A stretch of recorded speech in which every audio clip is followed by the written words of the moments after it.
Hi, I'm Jen B. I am one of the therapists here at Heartland, and I work on the behavioral health and the recovery side.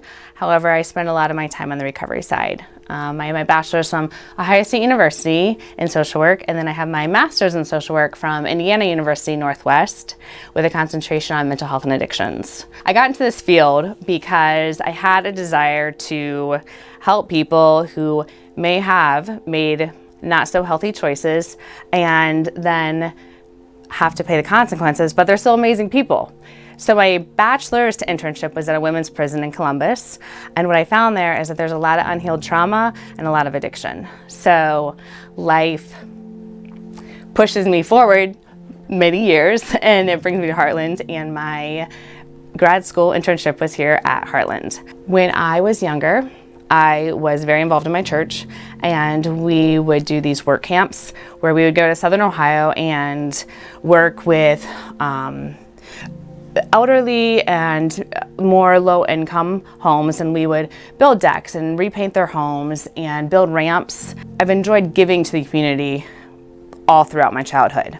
When it comes to addiction's in my family, and there's still this stigma and this just ugly idea connected to addiction. I've yet to meet a family that has not dealt with addiction, and yet so many people want to pretend like it's not there. So I embrace those families because I think that they're pretty amazing people.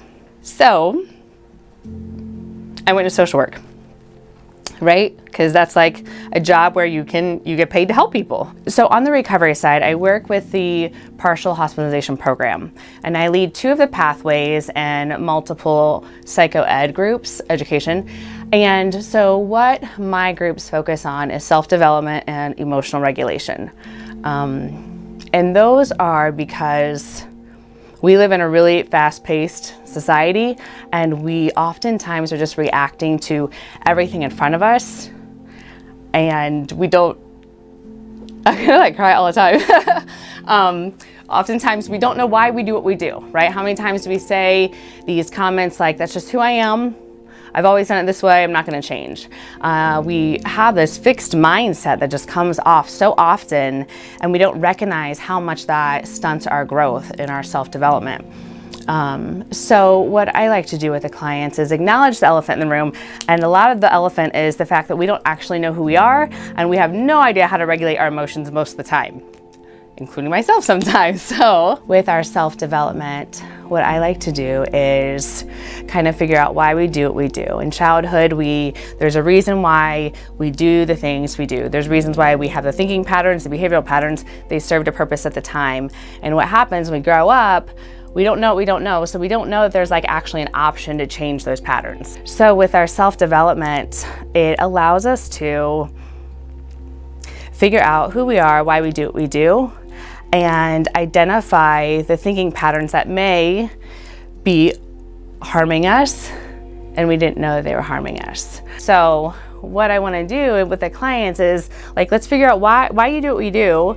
Let's figure out what that actually feels like, because like feelings are a big thing that people don't even know about. So that's always fun to see the clients with the wheel of emotion. It's overwhelming at first and also helpful. I just wonder if we figure out who we are and how to deal with emotions, if we can connect to the life that we've been wanting for so long and yet not know how to get there until now. I like to put puzzles together, right? And if you look at human behavior, it's kind of like a puzzle. And so people do something for a reason, right? Every behavior has meaning. And the problem is a lot of times we don't know what that meaning is. And so it becomes a puzzle. It's amazing to watch someone put the pieces together and identify who they are and where they want to go in life. And when you take the time to figure out who you are, pretty amazing things happen afterwards. Social work's allowed me to help clients put their puzzles together and reach this potential that they never knew they had. With addiction, a lot of times we don't know it's a thing until it's a big thing. And so I encourage you, if you even have an idea or a thought, or maybe someone said, I think that you might struggle with this, maybe make an appointment, right? Like, life is hard, life is really hard.